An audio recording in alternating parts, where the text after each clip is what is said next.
What's up everybody, what's up YouTube, it's your boy Kanzi. In today's video I'm going to be showing you guys how to make a good chord progression without knowing music theory. Most people think if you don't know music theory you can build a good chord progression, but I'm here to show you how to make a good chord progression. If you stick right in the video, you're going to see how to make a chord progression. Make sure to leave a like, subscribe before I get to today's video. Click that subscribe button right now and click on the notification button to get notified for my next video. Let's get to today's video. Let's go.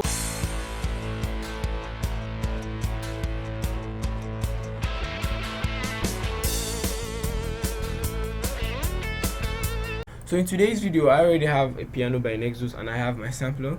So what you do is click on the piano roll in the sampler and then click on the stamp tool right here.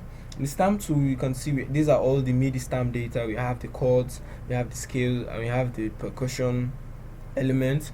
And the chords are for people who know how to click their chords by ear. Click on the major sevenths. If you play any chord, you're going to have the major seventh chord played out for you.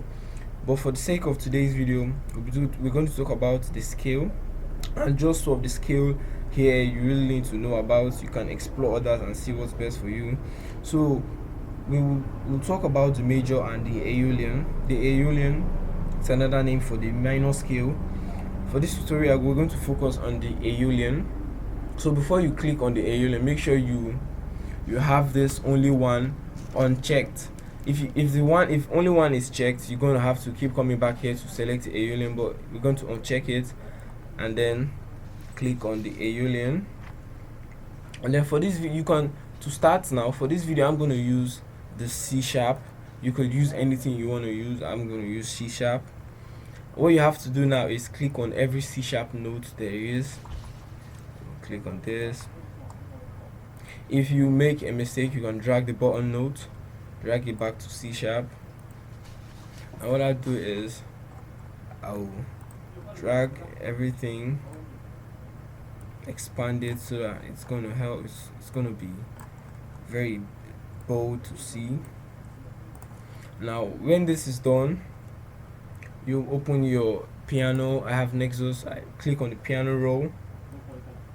Now what we're going to do, if you do not have this, if this isn't showing, what you need to do is click on this button, go to help us, then enable ghost channels. You're going to have this. These are all data from, this is the data from the sample channel.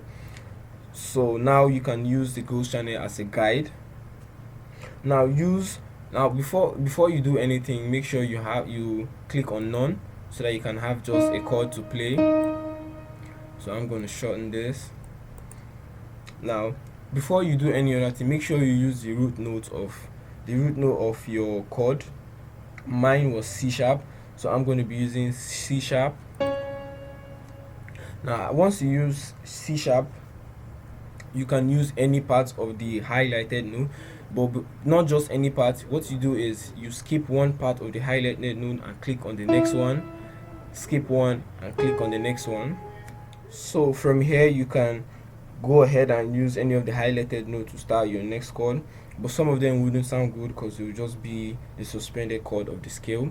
But whatever doesn't sound good, you could just delete it. So I use C,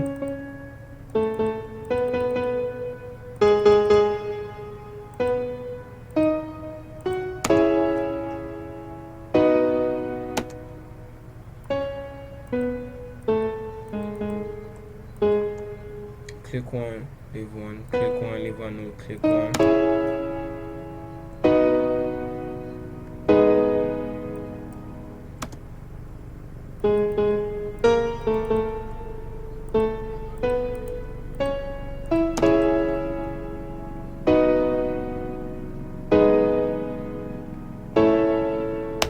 So you can see it sound good, and these are all triad chords, which are the basic form of chords. You know, we can build 7th chord and 9th chord just by using this same technique.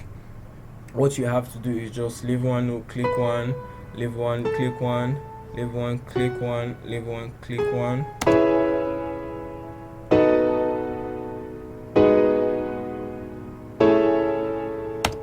But I'm just going to stick with the triad chords. Now you know what you can also do. Now you can take the root notes, click on each of the root notes, click on copy and then paste them, then drag them down an octave.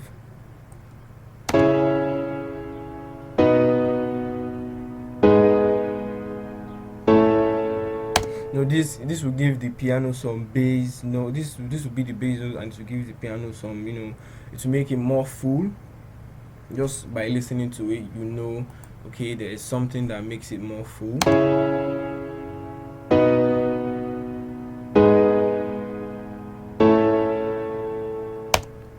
And what you can also do is you can invert the chord. You can move some of the chords up, down, move it up to sound good. You can also move this up, but we're just going to stick with this for the sake of this tutorial. So now I'm going to delete the bass notes. Now you can also build some melody of this same technique just by clicking in random notes in the highlighted scale. Do not place any notes in what's not highlighted. It's not going to sound good. So place notes in the highlighted section. I'm just going to randomly play notes, and we can see how that goes.